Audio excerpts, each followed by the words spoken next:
अच्छे से अपना क्वेश्चन पेपर देखा होगा, समझा होगा, आंसर किया होगा। As far as the biology part is concern, तो it was very easy according to me. And जिन बच्चों ने एनसीईआरटी 11th और 12th का थरली पढ़ रखा है, they can easily score very good.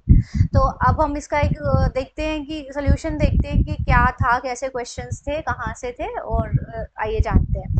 सो पहला जो क्वेश्चन हमारा था वो था कि which of the following processes result in the development of proton gradient across the thylakoid membrane during photosynthesis. तो हमें नीचे चार ऑप्शंस, चार स्टेटमेंट्स दिए हैं, तो हमें बताना था कि इनमें से कौन कौन सी ऐसी चीजें हैं जो प्रोटोन ग्रेडियंट एस्टैब्लिश करने के काम आती हैं थाइलाकोइड मेम्ब्रेन के अक्रॉस। तो आपने ये क्वेश्चन देखा होगा, तो it is from the chemo-osmotic hypothesis. अगर आपने कैमी-ओस्मोटिक हाइपोथेसिस ठीक से पढ़ रखा है तो you could easily answer this question ना। तो आपको पता होना चाहिए कि इसमें हमने क्या पढ़ा हुआ है इस कैमी-ओस्मोटिक हाइपोथेसिस के दौरान।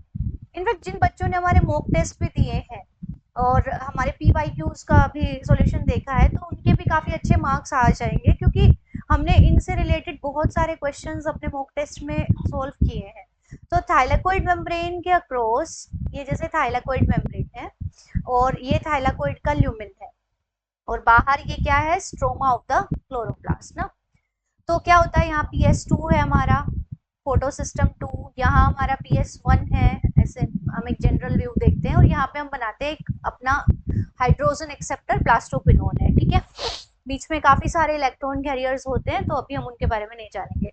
अब क्या होता है कि जब कैमी-ओस्मोटिक हाइपोथेसिस कहता है कि एक प्रोटोन ग्रेडियंट एस्टैब्लिश होता है थाइलाकोइड की मेम्ब्रेन के अक्रॉस। होता क्या है कि ल्यूमिन के अंदर हाइड्रोजन आयंस की कंसंट्रेशन ज्यादा हो जाती है एज कंपेयर टू स्ट्रोमा।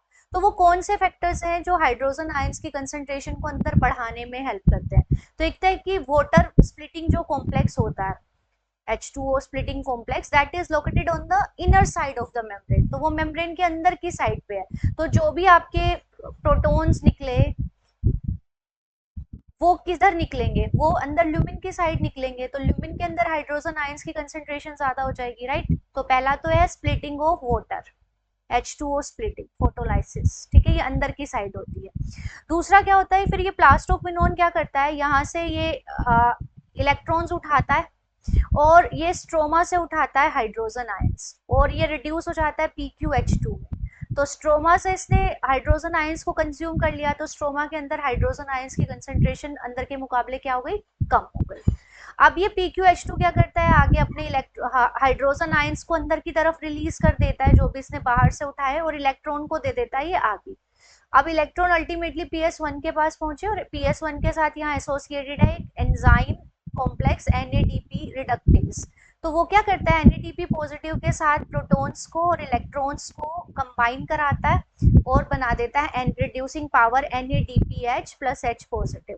तो ये जो प्रोटॉन आए NADP के रिडक्शन के लिए, ये भी कहाँ से आए, स्ट्रोमा से। तो इन सब की वजह से स्ट्रोमा के अंदर हाइड्रोजन आयंस की कंसंट्रेशन कम और अंदर क्या हो गई, ल्यूमिन के अंदर ज्यादा, ठीक है। अब ये जो प्रोटॉन ग्रेडियंट है, इसको ब्रेक डाउन करने के लिए यहाँ पे एक एंजाइम है हमारा ATP सिंथेज। ये ATP सिंथेज क्या करता है, it is permeable for protons. तो जैसे इसके अंदर से प्रोटॉन्स बाहर जाते हैं, ये मतलब ये प्रोटॉन ग्रेडियंट टूटता है, तो टूटेगा तो एनर्जी निकलेगी, और एनर्जी निकलेगी तो वो एनर्जी फिर किसके काम आ जाती है, ATP सिंथेसिस के, from the ADP and phosphate. तो ATP सिंथेस क्या करता है, आप कह सकते हैं कि प्रोटॉन्स को बाहर निकालता है, ल्यूमिन से बाहर निकालता है। तो ये सारा था हमारा कैमी-ओस्मोटिक हाइपोथेसिस। तो प्रोटॉन ग्रेडियंट बनाने में हमारे पास क्या क्या चीजों ने हेल्प किया, तो हम देखते हैं कि releasing of proton into the lumen of thylakoid, ठीक बात है, प्लास्टोक्विनोन ने बाहर से हाइड्रोजन उठाए थे और अंदर की तरफ रिलीज कर दिए थे। दूसरा, consumption of protons in the stroma during reduction of NADP positive. NADP के रिडक्शन के लिए जो अपने प्रोटॉन आए थे, वो कहाँ से आए थे, they came from the stroma. तो स्ट्रोमा के अंदर ओवरऑल हाइड्रोजन आयंस की कंसंट्रेशन कम हो गई थी, ठीक बात है। अगला है release of proton into the lumen of thylakoid by ATP synthase. गलत बात है, एटीपी सिंथेस प्रोटॉन को ल्यूमिन में रिलीज नहीं करता है, इनफैक्ट इसके थ्रू तो प्रोटॉन बाहर जाते हैं, तो नहीं है ये फैक्टर। अगला है release of proton into the lumen of thylakoid by water splitting reaction. ठीक है, वाटर स्प्लिटिंग रिएक्शन जो हुई थी वो अंदर की साइड हुई थी, तो जिससे हाइड्रोजन आयंस अंदर की तरफ रिलीज हो गए थे। तो पहला, सेकंड और fourth, first, second and fourth, ये सारे फैक्टर्स आपके प्रोटॉन ग्रेडियंट एस्टैब्लिश करते हैं। ठीक है, तो यहाँ पे ये जो आपका ऑफिशियल पेपर है इसके अकॉर्डिंग सभी के ऑप्शंस ए ही आंसर है, बट हम इसका सॉल्यूशन देख रहे हैं ना। ठीक है, तो पहले का ये हो जाएगा। अब चलते हैं नेक्स्ट क्वेश्चन की तरफ। सो नेक्स्ट क्वेश्चन हमारा क्या कहता है, देखिए, so it is very dam easy. अगर आपने ये एनाटॉमी पढ़ रखी है फ्लावरिंग प्लांट्स की, तो वहां से है ये क्वेश्चन कि हमें बताना है वेस्कुलर बंडल्स की अरेंजमेंट किसमें कैसी होती है। तो उसके लिए आपको ना कुछ फैक्टर्स ही ध्यान रखने थे, बस आपको दो चार चीजों का पता होना चाहिए था। एक तो आपको पता होना चाहिए था कि आपके जो डाइकोट्स हैं और मोनोकोट्स हैं, दो तरह के आपके प्लांट्स हैं, डाइकोट्स एंड मोनोकोट्स। तो डाइकोट्स के अंदर जो वेस्कुलर बंडल्स हैं, अब हम वो बात करते हैं स्टेम की एंड रूट की। ठीक है, इसी तरह से मोनोकोट में हम देखते हैं स्टेम एंड रूट। तो रूट के अंदर तो आप याद रख लो R for root, R for radial, तो दोनों के अंदर ही, चाहे वो डाइकोट स्टेम हो चाहे वो आपका ये हो, तो रेडियल ही होगा रूट के अंदर, मोनोकोट्स में भी और डाइकोट्स में भी रेडियल। ठीक है, बात ये ठीक है। अब स्टेम की बात कर, और डाइकोट्स के अंदर ना सेकेंडरी ग्रोथ है, तो सेकेंडरी ग्रोथ होती है, तो इनके वेस्कुलर बंडल्स को हम ओपन बोलेंगे, they are open for growth, क्योंकि बीच में वेस्कुलर कैम्बियम प्रेजेंट होगी। और मोनोकोट्स के जो वेस्कुलर बंडल्स हैं वो थे क्लोज्ड। ठीक है, तो अगर इतनी सी बात भी बता दी, थोड़ा बहुत हिंट भी मिल जाता आपको ना इस बात से। अब जो अगर आपने डाइकोट्स का स्टेम देखा होगा, तो वहां पे वेस्कुलर बंडल्स इस तरीके से अरेंज है, रिंग में, ऐसे रिंग में अरेंज है, अंदर की तरफ जाइलम है, बाहर की तरफ फ्लोएम है, और बीच में इंट्राफेसिकुलर कैम्बियम है, ऐसे। तो अंदर की तरफ जाइलम है, बाहर की तरफ फ्लोएम है, ऐसे था। तो सेम ही रेडियस पे है, तो सेम रेडियस पे अगर होंगे तो हम क्या बोलते हैं, इनको कंजॉइंट बोलते हैं। तो स्टेम के अंदर, डाइकोट स्टेम में कैसे होंगे, रिंग में अरेंज है, ये तो इनका एक पेक्यूलियर फीचर है। डाइकोट स्टेम के वेस्कुलर बंडल्स रिंग में होते हैं, कंजॉइंट होते हैं। कंजॉइंट का मतलब they are located on the same radius, xylem phloem. और ओपन का मतलब इनके बीच में देयर इज इंट्राफेसिकुलर कैम्बियम, है ना, वेस्कुलर कैम्बियम बनाती है जो आगे चल के, और ओपन होते हैं। ठीक है, सही बात है। डाइकोट रूट की बात करें तो रूट के अंदर मैंने बताया रेडियल होते हैं, ओपन। डाइकोट्स के अंदर आप हमेशा ही क्या पाएंगे, ओपन। एंड डाइआर्क टू टेट्रार्क, क्योंकि रूट के अंदर क्या मिलते हैं आपको, डाइकोट्स के ऐसे मिलते हैं, ऐसे, ये जाइलम है, फिर फ्लोएम, फिर जाइलम, फिर फ्लोएम, मतलब अलग अलग रेडियस पे है। तो अलग अलग रेडियस पे होने के कारण हम क्या बोलेंगे, इनको रेडियल बोलेंगे। और डाइआर्क और टेट्रार्क का मतलब है जाइलम का जो नंबर है वो 2 2 आपको 4 देखने को मिलता है। ये डाइकोट रूट की पहचान होती है। मोनोकोट रूट में रेडियली मिलेंगे, क्लोज मिलेंगे, ठीक बात है। और पोलीआर्क, वेस्कुलर बंडल्स का जो नंबर है वो ज्यादा होता है, पोलीआर्क है। ठीक है, मोनोकोट स्टेम के स्टेम में क्या मिलते हैं आपको, वेस्कुलर बंडल्स ऐसे स्कैटर्ड मिलते हैं, मतलब पूरे इसमें। और ये कंजॉइंट होते हैं, रेडियस सेम ही होती है, और क्लोज होते हैं। ठीक है, सही बात है। तो डाइकोट रूट, रूट में रेडियल, ओपन, ये सब आ जाएगा, तो फर्स्ट इसका आंसर आ जाएगा। तो इट वाज इजी। अगला जो हमारा क्वेश्चन है वो क्या कहता है, देखिए, यहाँ पे हमारे पास कुछ ग्राफ दिए गए हैं। ये ऑर्गेनिज्म है, ये एक ऑर्गेनिज्म पी है, ये ऑर्गेनिज्म क्यू के लिए है। तो ये दो ग्राफ जो है स्टार्टिंग के दिखाते हैं जब ये इंडिपेंडेंटली ग्रो कर रहे हैं, मतलब पी क्यू की एब्सेंस में और क्यू पी की एब्सेंस में ग्रो कर रहा है। तो ये दोनों कैसा आपका मॉडल शो कर रहे हैं, ये लॉजिस्टिक आपकी ग्रोथ कर्व है, मतलब इनकी जो नंबर है इंडिविजुअल का वो बढ़ता है जब तक रिसोर्सेज लिमिटेड नहीं होते, फिर रिसोर्सेज जब कम पड़ने लगते हैं तो ये अपनी कैरिंग कैपेसिटी पे पहुंच जाते हैं, है ना। ऐसे ही क्यू के साथ है, पहले इनका नंबर बढ़ता है, फिर ये स्टेबल हो जाती है इनकी पॉपुलेशन, ये अपनी कैरिंग कैपेसिटी पे पहुंच गए। तो ये तो इन दोनों की इंडिपेंडेंट ग्रोथ है। अब क्या हो गया, हमने पी और क्यू ऑर्गेनिजम्स को एक साथ रख दिया। ठीक है, अब एक साथ रखने से क्या हुआ कि पी का नंबर बढ़ा, लेकिन कुछ समय बाद पी का नंबर डाउन चला गया, जबकि क्यू का अपना वही चल रहा है, बढ़ रहा है, और फिर अपनी स्टेबल पॉपुलेशन बना रहा है, carrying capacity.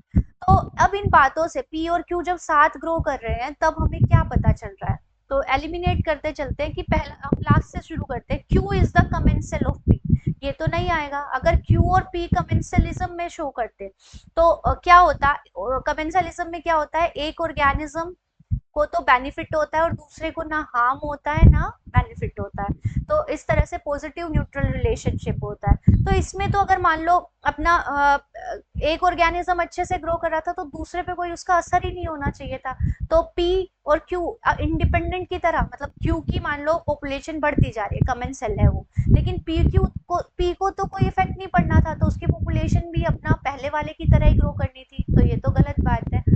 Q is a parasite of P is a parasite of Q, अगर पी पैरासाइट है तो पैरासाइट यानी फायदा होना चाहिए, और क्यू क्या होना चाहिए, होस्ट, तो उसको क्या होना चाहिए, नुकसान। बट हम तो क्या देख रहे हैं, क्यू की पॉपुलेशन बढ़ती जा रही है जबकि पी की कम होती जा रही है, तो ऐसा तो नहीं हो सकता है।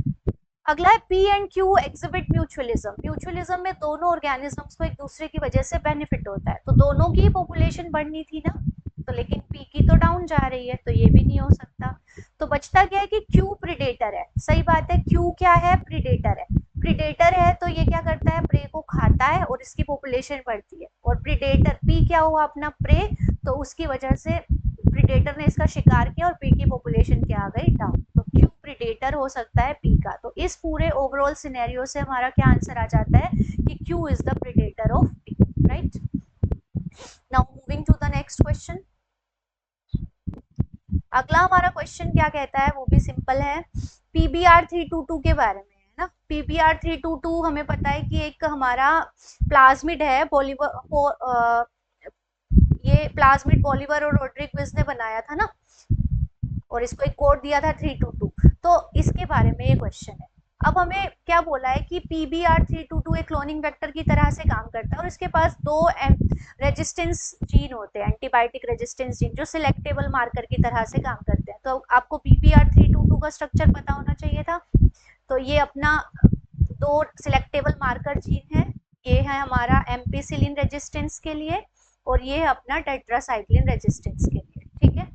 अब क्या है कि एक फॉरेन डीएनए को क्लोन करना है, तो उसको क्लोन करने के लिए मतलब हमारे पास अपना एक जीन है, जीन ऑफ इंटरेस्ट, ये हमारा कोई जीन ऑफ इंटरेस्ट है से, ये वाला, ये अपना जीन ऑफ इंटरेस्ट है, ठीक है। अब इस जीन ऑफ इंटरेस्ट को हमने कहाँ डाल दिया, अपने टेट्रासाइक्लिन वाले रीजन से कट करा के, और हमने अपना जीन ऑफ इंटरेस्ट टेट्रासाइक्लिन के अंदर डाल दिया। तो इसकी वजह से क्या होगा, टेट्रासाइक्लिन रेजिस्टेंस खत्म हो जाएगी, क्यों, क्योंकि इंसर्शनल इनएक्टिवेशन हो जाएगा, है ना। ये तो पता होना चाहिए कि अगर हम किसी जीन में अपना फॉरेन जीन डालेंगे तो पुराने वाले जीन का क्या हो जाएगा, इंसर्शनल इनएक्टिवेशन, और ये प्लाज्मिड टेट्रासाइक्लिन के लिए अपनी रेजिस्टेंस को खो देगा, राइट। अब अगर हमने इसके अंदर अपना जीन ऑफ इंटरेस्ट डाल दिया है तो ये प्लाज्मिड हमारा कैसा बन गया, ये रिकॉम्बिनेंट बन गया, और रिकॉम्बिनेंट प्लाज्मिड को हमने किस में डाला, अपना ई कोलाई के अंदर डाल दिया, ई कोलाई बैक्टीरिया में। तो अब क्या होगा, ई कोलाई बैक्टीरिया के अंदर हमने इसको डाला तो एम्पीसिलिन वाला जीन तो एज इट इज है, लेकिन टेट्रासाइक्लिन वाला जीन इनएक्टिव हो गया है, तो ये ई कोलाई एम्पीसिलिन की प्रेजेंस में क्या करेगा, ग्रो कर जाएगा क्योंकि रेजिस्टेंस है, और टेट्रासाइक्लिन की प्रेजेंस में ये ग्रो नहीं करेगा क्योंकि ये इंसर्शनल इनएक्टिवेशन हो चुका है। तो अपना ई कोलाई अगर हम देखें, ये कौन सा ई कोलाई है, रिकॉम्बिनेंट। क्यों है रिकॉम्बिनेंट, क्योंकि इसके अंदर हमारा जीन ऑफ इंटरेस्ट है। तो सेल्स विद रिकॉम्बिनेंट प्लाज्मिड, ठीक है, वो ग्रो कर जाएगी इन प्रेजेंस ऑफ एम्पीसिलिन, बट वो ग्रो नहीं कर पाएगी इन प्रेजेंस ऑफ टेट्रासाइक्लिन, राइट, ये तो बात है। और अगर हम नॉन रिकॉम्बिनेंट देखें, नॉन रिकॉम्बिनेंट का मतलब जिसमें हमारा जीन ऑफ इंटरेस्ट नहीं है, तो ये हमारा ई कोलाई है मान लो, और इसके अंदर हमारा ये प्लाज्मिड है, तो इसके अंदर एम्पीसिलिन रेजिस्टेंस भी प्रेजेंट है और टेट्रासाइक्लिन भी, क्योंकि डिजायर्ड जीन तो डाला ही नहीं है।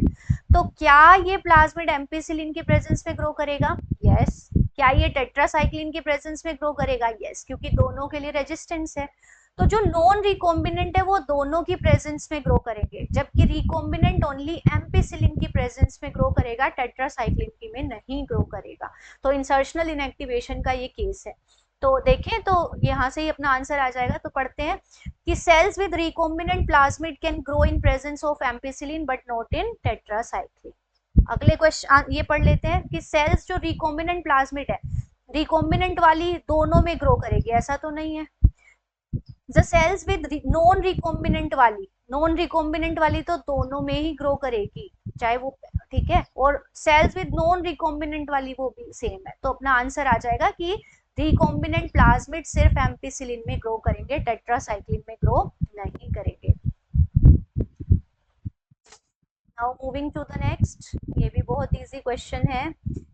इसमें आपको एक अगर आपको एक डेफिनेशन पता था ना छोटी सी, तो भी आप इसको कर पाएंगे। ये वाला जो क्वेश्चन अपना है अगला, ये आपका है एंजाइम वाले चैप्टर टॉपिक से, बायोमोलिक्यूल से। सो यहाँ पे आपको 4 ग्राफ दिए हैं, ठीक है, और आपको क्या बताना है, विच of the following enzyme plot, ये एंजाइम प्लॉट है जिसमें क्या किया हुआ है, एक तरफ तो रिएक्शन की वेलोसिटी को दिखाया है, इसमें दिखाया क्या है, वाई एक्सिस पे तो हमें क्या दिखाया है, यहाँ पे रिएक्शन की स्पीड को, और नीचे सबस्ट्रेट की कंसेंट्रेशन को। अब वी मैक्स हमारी है कुछ भी, तो हमें बताना है कि कौन से एंजाइम प्लॉट में जो Km है, Km of the enzyme for substrate S will be 20, मतलब Km कितना है हमारा 20। अब आपको पता होना चाहिए Km किसको दर्शाता है, Km is the substrate concentration eight which Vmax, which velocity of reaction is Vmax by, ठीक है, ये डेफिनेशन है कि वो सबस्ट्रेट की कंसेंट्रेशन जहां पे रिएक्शन की स्पीड अपनी मैक्सिमम की आधी है, तो उस सबस्ट्रेट कंसेंट्रेशन को हम माइकलिस मेंटन कांस्टेंट और Km कहते हैं। तो कौन से ग्राफ में Km कितना है हमारा 20 है, राइट, ये बताना है। तो यहाँ देखिए आप, अगर हम चारों ग्राफ एक दो मतलब एक एक करके पढ़ेंगे, तो आप देखिए, आप ग्राफ देखो, Vmax है, ये रहा, Vmax बाई 2 कहाँ है, 16 है, तो 8 पे होगा ना, यहाँ पे ये अपना क्या है 8 पे Vmax बाई 2। तो आप देखो इस वाले पे अपनी सबस्ट्रेट कंसेंट्रेशन मतलब Km कितना है, लगभग 40 है, तो 20 तो नहीं है, तो ये वाला ग्राफ तो नहीं हो सकता। अगला देखो, इससे ऊपर वाला, अगले वाले में देखो Vmax इतना है हमारा 16, तो ये 8 पे होगा Vmax बाई 2। तो क्या इस पे हमारी सबस्ट्रेट की कंसेंट्रेशन 20 है, नहीं, तो ये भी हमारा नहीं होगा, ठीक है। अगला देखो,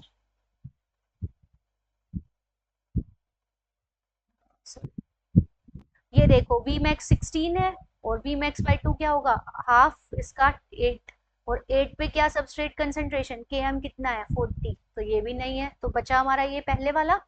तो इस पे हम देखें तो क्या है,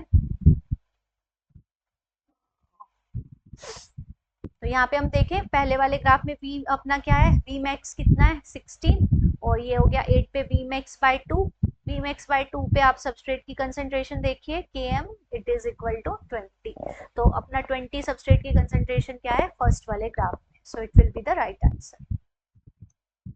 now moving to the next question, ये भी बहुत सिंपल है, आपको बस एंजाइम के नेचर के बारे में अगर पता था, mechanism of action of hormones, sorry enzyme नहीं हार्मोन्स आपने पढ़े हैं, तो आपने mechanism of action of hormones में इसका हार्मोन्स का क्लासिफिकेशन पढ़ा था।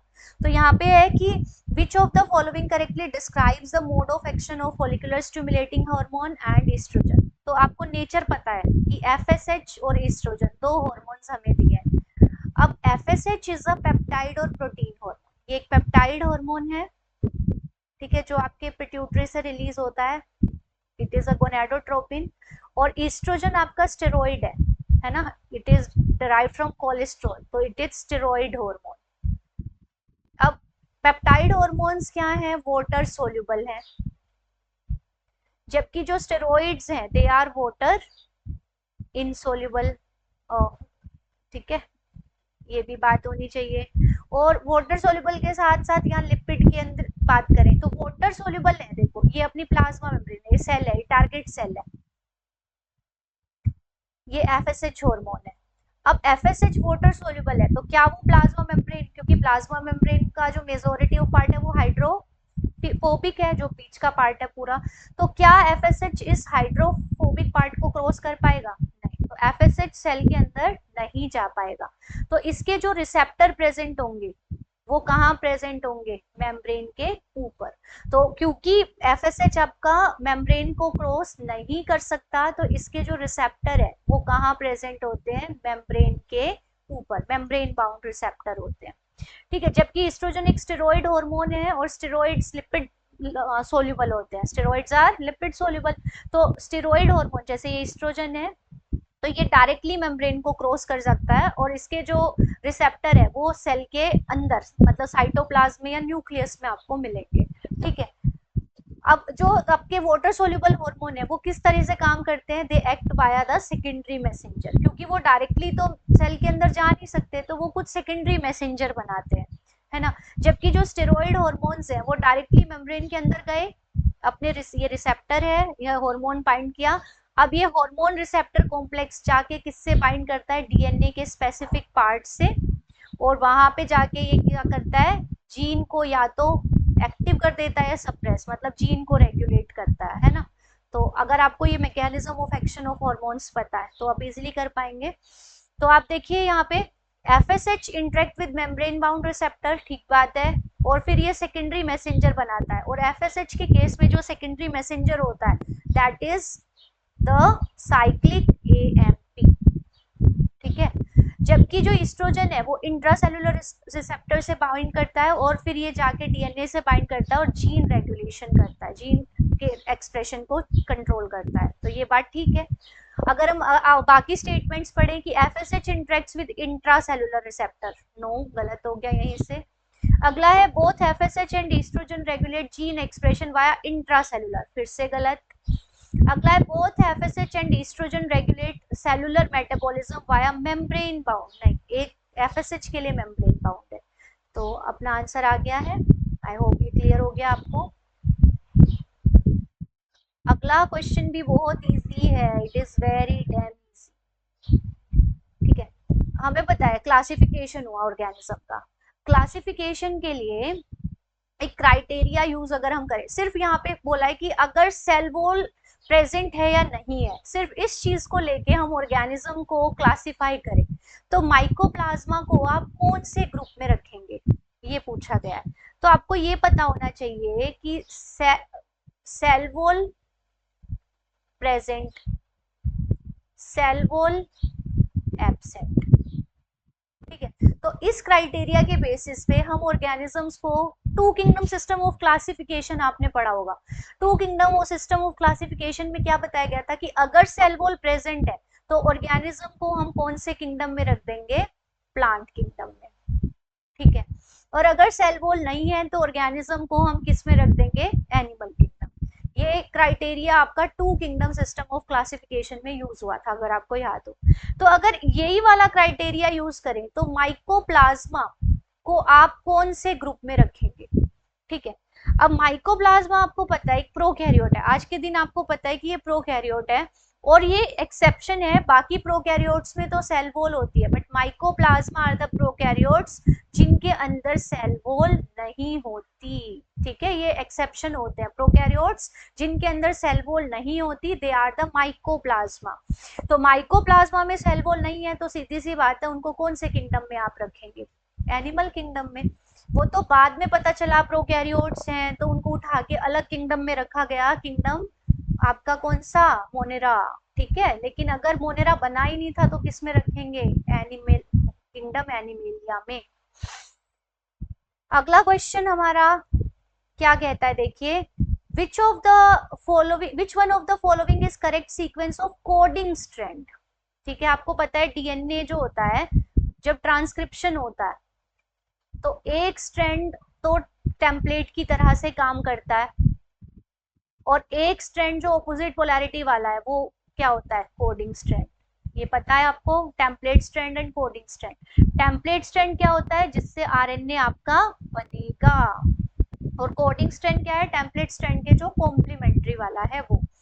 ठीक है, जिसकी सीक्वेंस आपकी एमआरएनए की सीक्वेंस के से रिजेंबल करेगी। तो इनमें से आपका कौन सा कोडिंग स्ट्रैंड की कौन सी सीक्वेंस है वो बताना है, तो इसमें थोड़ा सा दिमाग लगाना था।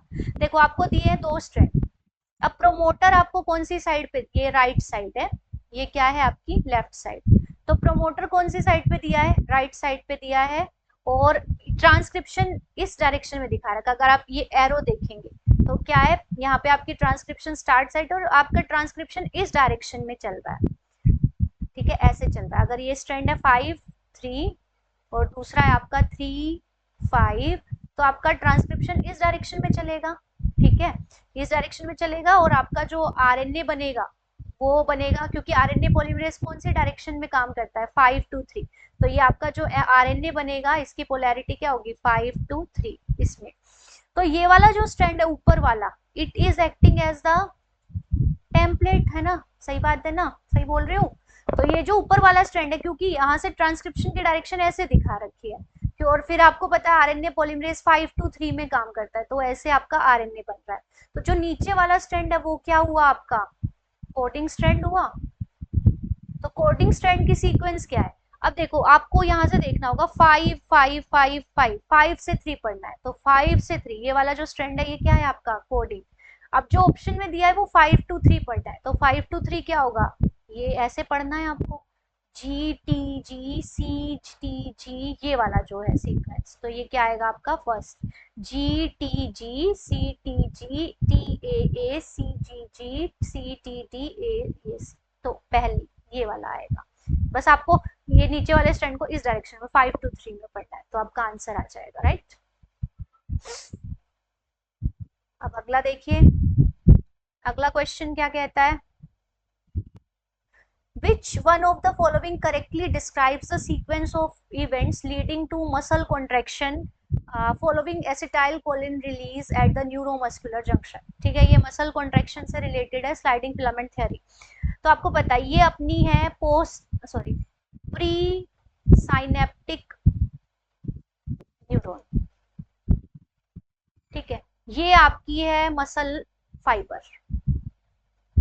दिस इज मसल फाइबर, ठीक है, और ये जो ये जंक्शन है ये है आपका न्यूरोमस्कुलर जंक्शन, ठीक है। अब जो न्यूरॉन है वो मसल को सिग्नल देगी कॉन्ट्रैक्शन के, तो कैसे देगी, by releasing neurotransmitter acetyl choline, ये आपका एसिटाइल कोलिन है, एसिटाइल कोलिन जाके बाइंड कर गया अपने रिसेप्टर्स पे which are present on the surface of the fibre, muscle fibre. अब मसल फाइबर पे एसिटाइल कोलिन जाके बाइंड करने के बाद क्या इवेंट होगा, आपको पता है जैसे ही यहाँ पे एसिटाइल कोलिन जाके बाइंड होता है, एसिटाइल कोलिन बाइंड होने से आपके जो टी ट्यूब्यूल है उनके थ्रू नीचे सिग्नल पहुंचता है, और जो सार्कोप्लाज्मिक रेटिकुलम है, सार्कोप्लाज्मिक रेटिकुलम, सार्कोप्लाज्मिक रेटिकुलम क्या करते हैं, कैल्शियम रिलीज कर देते हैं ना, आपके सार्कोप्लाज्म में कैल्शियम का कंसंट्रेशन बढ़ जाता है, ये कैल्शियम जाके कहाँ बाइंड करता है आपका ट्रोपोनिन के साथ, ट्रोपोनिन जाके फिर ट्रोपोनिन में चेंज आता है, ट्रोपोमायोसिन में चेंज आता है, और फिर जो एक्टिन है, एक्टिन के ऊपर जो मायोसिन से बाइंड करने की साइट थी, एक्टिन के ऊपर क्या थी, myosin binding site, myosin binding site क्या हो जाती है, एक्सपोज हो जाती है, राइट। और मायोसिन बाइंडिंग साइट एक्सपोज होने से, मायोसिन बाइंडिंग साइट कहाँ थी, एक्टिन पे, तो जैसे ही मायोसिन से बाइंड करने वाली साइट्स एक्टिन पे ऐसे होगा, ये आपका मायोसिन है, ठीक है, ये आपका ऊपर एक्टिन है, ये एक्टिन है, ये एक्टिन, ये आपका मायोसिन हेड है। तो जैसे ये मायोसिन और एक्टिन एक दूसरे से कांटेक्ट करेंगे और क्या बन जाएगा, क्रॉस ब्रिज बन जाएंगे, क्रॉस ब्रिज बनने के बाद क्या होगा, जो थिन फिलामेंट्स हैं, थिन फिलामेंट्स दे स्लाइड ओवर थिक फिलामेंट्स, और थिन फिलामेंट्स किसके साथ अटैच होते हैं, जेड लाइन के साथ, तो Z line come closer, sarcomere छोटा हो जाता है और मसल कॉन्ट्रैक्ट हो जाती है। तो ये थे इवेंट्स। तो क्या होगा, पहले जैसे एसिटाइल कोलिन बाइंड किया, सार्कोप्लाज्मिक रेटिकुलम ने कैल्शियम रिलीज किया, कैल्शियम रिलीज होने से सार्कोप्लाज्म के अंदर कैल्शियम का कंसंट्रेशन बढ़ा, फिर क्या होगा, एक्टिन के ऊपर जो मायोसिन की बाइंडिंग साइट थी वो अनमास्क हो जाती है, स्लाइडिंग होती है थिन फिलामेंट्स की थिक फिलामेंट्स के ऊपर, और Z lines are pulled towards the H zone. तो ये होता है। तो आंसर क्या जाएगा अपना फर्स्ट यहाँ से। बाकी ऑप्शंस में क्या है, increase in calcium concentration in sarcoplasm, masking कह दिया तो गलत हो गया। अगला है increase in calcium concentration in sarcoplasm, unmasking the active site for myosin, Z line pull outward, यहाँ से आउटवर्ड की वजह से गलत हो गया। अगला है डिक्रीज इन कैल्शियम कंसंट्रेशन, ये तो यहीं से गलत हो गया, तो अपना आएगा यहाँ पे first, right. Moving to the next, क्या कहता है, in which of the following cases will an anti-RH antibody treatment prevents erythroblastosis fetalis. आपको याद हो इराइथ्रोब्लास्टोसिस फिटलिस में क्या होता है, एक मदर होती है, मदर क्या है, मान लो हमारी RH नेगेटिव है, ठीक है, और फीटस हमारा क्या है, RH पॉजिटिव। तो इस केस में चांसेस, अब ये फर्स्ट टाइम प्रेग्नेंट है, mother is pregnant for the first time, first pregnancy है, तो क्या होता है, देयर आर चांसेस कि डिलीवरी के समय, देखो मदर और फीटस का ब्लड सेपरेटेड होता है बाय द प्लेसेंटा बैरियर, ठीक है, लेकिन मिक्सिंग के चांसेस होते हैं ड्यूरिंग द डिलीवरी। तो अगर फीटस का ब्लड मदर के कांटेक्ट में आ जाता है, RH पॉजिटिव एंटीजेंस मदर के अंदर आएंगे, तो मदर के ब्लड के अंदर क्या बनने लग जाती है, RH एंटीबॉडीज बनने लग जाती है, ठीक है। लेकिन क्योंकि डिलीवरी के समय होता है, तो फर्स्ट जो प्रेगनेंसी है वो नॉर्मल जाती है और डिलीवरी हो जाती है चाइल्ड की, तो पहला बच्चा सेफ होता है, राइट।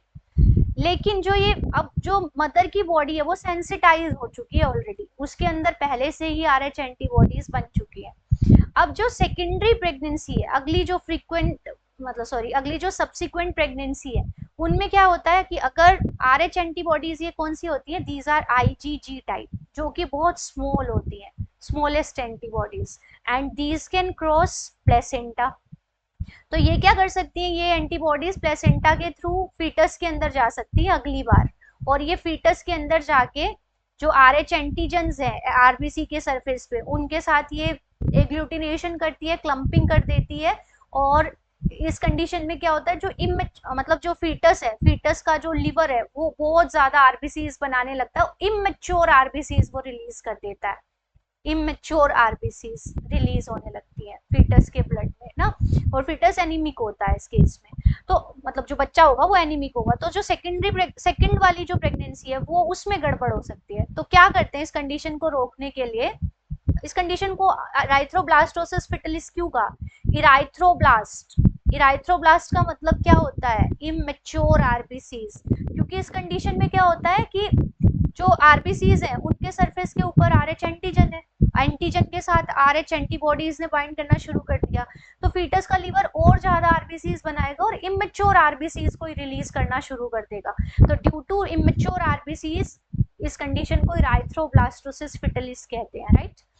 तो इस कंडीशन में क्या करते हैं, पहली डिलीवरी के तुरंत बाद मदर को हम क्या दे देते हैं, anti-RH एंटीबॉडीज, रोगैम दे देते हैं, रोगैम बोलते हैं इसको, वो उसका एक इंजेक्शन मदर को दिया जाता है, वो क्या करता है, इन RH एंटीबॉडीज को डिसेंसिटाइज कर देगा, तो अगली जो प्रेगनेंसीज हैं वो नॉर्मल चलेगी। तो ये कंडीशन कब होती है, कब दिया जाता है, जब मदर कैसी हो आपकी RH negative, mother is RH negative, और जो फीटस है वो कैसा हो आपका RH पॉजिटिव, सिर्फ उसी केस में ये कंडीशन होती है, बाकी किसी में ये वाली कंडीशन नहीं होती। तो आ जाएगा आपका ये वाला answer, mother should be RH negative, fetus should be RH positive, only then the RhoGAM is given, right. Moving to the next question, ये भी अच्छा क्वेश्चन है, which of the following schematic correctly depict a lac operon that can be negatively regulated। अब negatively regulated का मतलब क्या होता है, जो lac operon है हमारा, lac operon वो कैसा, उसका रेगुलेशन कैसा है, that is negatively regulated and inducible ना। आपने ये पढ़ा होगा कि lac operon के केस में क्या होता है, हमारा एक I जीन होता है, I जीन लगातार एक आपका प्रोटीन, ये RNA बना, RNA एक प्रोटीन बनाता है ऐसे, और ये प्रमोटर है, ये आपका ऑपरेटर है, और यहाँ पे स्ट्रक्चरल जीन होते हैं ZY, ठीक है, ये स्ट्रक्चरल जीन है। अब ये जो आपका प्रोटीन बना ये किससे जाके बाइंड करता है, ये आपका ऑपरेटर रीजन से बाइंड करता है, ठीक है। आपका पी प्रमोटर रीजन से बाइंड करता है आरएनए पॉलीमरेज। ये आरएनए पॉलीमरेज किसके लिए है, इन 3 स्ट्रक्चरल जीन्स के लिए। लेकिन जैसे ये ऑपरेटर से बाइंड करेगा ये वाला प्रोटीन, इस प्रोटीन को हम क्या कहते हैं, दिस इज रिप्रेसर। रिप्रेसर का काम क्या है, इट बाइंड्स विद ऑपरेटर, है ना। और ऑपरेटर पे जैसे ये बाइंड करेगा तो आपका जो यहाँ पे आरएनए पॉलीमरेज है, this is RNA polymerase, it can not find access to the structural gene, और आपके स्ट्रक्चरल जीन्स क्या हो जाते हैं, ट्रांसक्रिप्शनली इनएक्टिव हो जाते हैं। तो इस वजह से, क्योंकि जो आपका आई जीन का प्रोडक्ट है this repressor, it is switching off the operon, तो इस वजह से इसको हम क्या कहते हैं, this operon is under negative regulation. तो ऐसी कंडीशंस दी आपको, बताने किन किन कंडीशंस के अंदर लैक ओपेरोन नेगेटिवली रेगुलेटेड है। तो देखो पहले वाले केस को पढ़ते हैं। तो पी है अपना प्रोमोटर, ये प्रोमोटर किसके लिए, आई जीन के लिए। आई जीन ने क्या बनाया अपना रिप्रेसर प्रोटीन, वो रिप्रेसर प्रोटीन जाके किसके साथ बाइंड करेगा, ऑपरेटर रीजन के साथ। ऑपरेटर रीजन के साथ बाइंड किया, यहाँ पे आपका बाइंड किया पॉलीमरेज। तो क्या पॉलीमरेज आगे जाके इनका ट्रांसक्रिप्शन कर पाएगा, क्योंकि रास्ता ब्लॉक हो गया, ये देख लो यहाँ पे आपका ये आई जीन के प्रोडक्ट ने बाइंड कर लिया। तो पहले केस में नहीं होगा, मतलब नेगेटिव रेगुलेशन है। दूसरे में देखो ओ जीन ऑपरेटर यहाँ है और आपका रिप्रेसर यहाँ है, तो बाइंड कर जाएगा। जबकि ये सब उल्टा पुल्टा, इनका प्रोमोटर ही गायब है, ये तो नहीं होगा। सो दिस इज गलत। अगले वाले में देखो प्रोमोटर आई जीन ने फिर अपना रिप्रेसर बनाया, रिप्रेसर जाके कहाँ बाइंड करेगा, ऑपरेटर के साथ। प्रमोटर पे जाके आरएनए पॉलीमरेज, तो इन जीन का ट्रांसक्रिप्शन होगा क्या, नहीं होगा, तो ये भी नेगेटिव रेगुलेशन है। अगले वाले केस में सब सीक्वेंस उल्टा पुल्टा है, ये भी नहीं होगा। तो पहले और आपके थर्ड वाले केस में ओपेरोन क्या होगा, नेगेटिवली रेगुलेटेड, क्योंकि जो आई जीन का प्रोडक्ट है वो जाके ऑपरेटर पे बाइंड करेगा और फिर आगे स्ट्रक्चरल जीन्स का ट्रांसक्रिप्शन नहीं होगा। तो फर्स्ट और 3, तो ये आंसर आएगा आपका। Moving to the next question which is, मम्मी अगला क्या कहता है, for which of the following parents their children will not have the same blood group phenotype as either of the parents. बहुत ही सिंपल क्वेश्चन है, एलिमिनेशन भी लगा सकते हैं। तो देखिए अगर फादर का ब्लड ग्रुप है ए बी और मदर का ब्लड ग्रुप है ओ, तो फादर का जीनोटाइप क्या होगा, आई ए आई बी, और मदर का जीनोटाइप क्या होगा, small I small I. Gametes बनेंगे I A I B, mother will form only one type of gamete containing I gene. तो यहाँ पे अगर इन गैमेट्स का फ्यूजन होता है तो this condition will be there, और ये वाला अगर होता है तो this condition will be there. तो इस कंडीशन में जो आपका चाइल्ड होगा उसका ब्लड ग्रुप क्या होगा, ए, और इस कंडीशन में क्या होगा, बी। तो ना तो ये फादर से रिजेंबल कर रहे हैं ना मदर से, क्योंकि फादर और मदर का तो ए बी और ओ है, जबकि बच्चों का ब्लड ग्रुप ना ए बी है ना ओ है, या तो ए है या बी है। तो पहले केस के अंदर जब फादर हो आपका ए बी और मदर ओ हो, या इसका उल्टा हो सकता है मदर ए बी और फादर ओ हो, तो इन केसेस में क्या होता है, बच्चे के ब्लड ग्रुप ए या बी में से होंगे, राइट। अगला क्वेश्चन क्या है, ये भी बहुत इजी है, अगर आपको आरएनए इंटरफेरेंस की डेफिनेशन पता है तो भी हो जाएगा। Which of the following molecules can be used as RNA interference? तो अगर डेफिनेशन में क्या होता है, आरएनए इंटरफेरेंस में क्या होता है, silencing of a particular mRNA using double stranded RNA, ठीक है। इसमें क्या करते हैं, हम एक डबल स्ट्रैंडेड आरएनए को यूज करके किसी पर्टिकुलर एमआरएनए को साइलेंट करते हैं। साइलेंट का मतलब उस एमआरएनए को एक्सप्रेस आगे प्रोटीन बनाने से रोकते हैं, राइट। तो पहले तो आप यही काट दो, डबल स्ट्रैंडेड आरएनए होना चाहिए। तो इन केसेस में बी और सी में तो आरएनए कैसा दिया है, सिंगल स्ट्रैंडेड, तो ये तो हमारे आंसर होंगे ही, राइट। अब ए और डी बचता है। अब आपको पता है कि आरएनए के अंदर थाइमीन नहीं होता, थाइमीन की बजाय क्या होता है, यूरेसिल। तो टी पहले केस में आपको क्या दिया, यहाँ देखो नीचे डी वाले केस में आपको क्या दिया है, टी टी टी टी, यहाँ पे इसमें पूरी सीक्वेंस में आपको टी देखने को मिल रहा है। तो क्या ये आरएनए है? ये तो आरएनए है ही नहीं, जबकि आरएनए इंटरफेरेंस में किसको यूज करते हैं, डबल स्ट्रैंडेड आरएनए को। तो ऑप्शन क्या आएगा हमारा, फर्स्ट वाला। ये डबल स्ट्रैंडेड भी है और इसमें यू भी है, तो ये हमारा क्या होगा, double stranded RNA which is used in RNA interference, right. अगला देखो, अगला पेडिग्री है। अगर आपने हमारे चैनल पे एक पेडिग्री से रिलेटेड वीडियो है वो भी देखा होगा, तो उसमें हमने सारे ट्रिक्स बताए हुए थे, तो उससे ये क्वेश्चन इजीली हो जाता। और मैं कहती हूँ कि आपको पेडिग्री सॉल्व करने के लिए सबसे बढ़िया मेथड होता है एलिमिनेशन मेथड। मतलब कुछ तो आइडिया आपको पहले से ही लग जाता है, फिर आप अपने हिसाब से एलिमिनेट करते चलो। तो आपको सभी को पता है, ये आपको दिए हुए हैं, जिसमें ये फीमेल है, ये मेल है, और अगर डार्क किया हुआ है इनको, सर्कल को ऐसे या ऐसे, तो इसका मतलब ये क्या है, आपके अफेक्टेड है।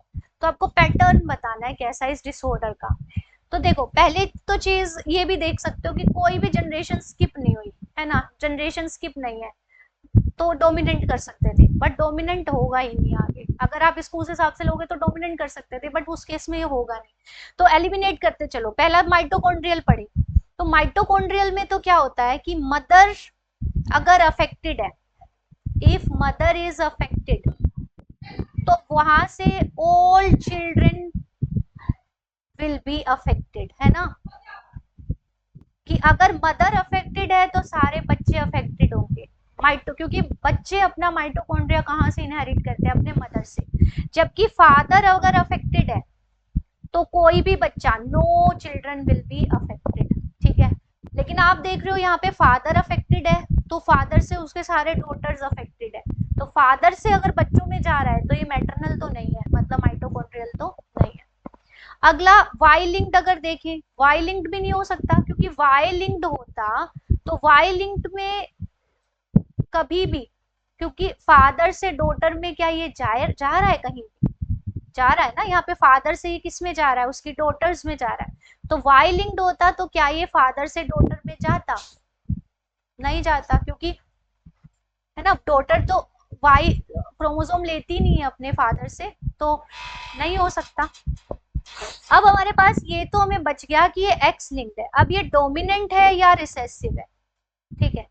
अब डोमिनेंट मैंने आपको बताया, ये वाला फैक्टर देखो, जनरेशन क्या हो रही है, स्किप हो रही है ना भाई, स्किप हो रही है, नहीं हो रही है, तो स्किप नहीं हो रही है तो मेनली ये कैसा मिलेगा आपको, डोमिनेंट। फिर भी अगर हम देखें कि फादर को है ना, और फादर से ये सारे के सारे डॉटर्स में जा रहा है, पहली जनरेशन देखो, ये फर्स्ट जनरेशन है, ये सेकंड, तो फर्स्ट वाली जनरेशन में फादर अफेक्टेड है, और फादर से ये उसके सारे 3 डॉटर्स हुई, तीनों के तीनों डॉटर्स में चला गया।